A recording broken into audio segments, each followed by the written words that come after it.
चैत्र शुक्ल पक्ष प्रतिपदा म्हणजेच गुढीपाडवा 3.5 मुहूर्तांपैकीचा एक शुभ मुहूर्त. आपल्या मराठी नववर्षाची सुरुवात.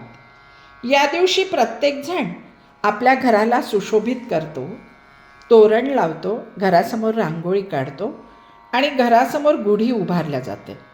गुढी म्हणजे ब्रह्मध्वज किंवा विजय पताका.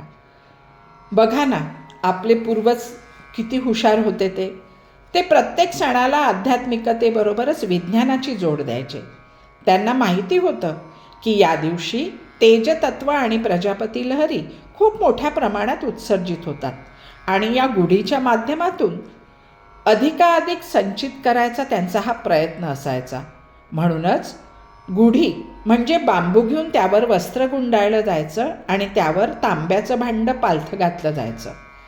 त्याला कडुलिंबाची कोवळी, ढाळी आणि साखरगाठी बांधल्या जायची आणि प्रसाद काय मिळायचा तर कडुलिंबाची पानं आणि गूळ.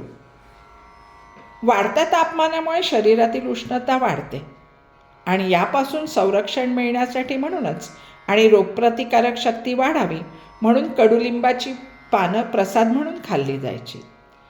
गुढीपाडव्याला नवीन वस्तूंची खरेदी केल्या जाते. नवीन उपक्रमसुद्धा सुरू केल्या जातात. आपणा सर्वांना मराठी नववर्षाच्या खूप खूप शुभेच्छा.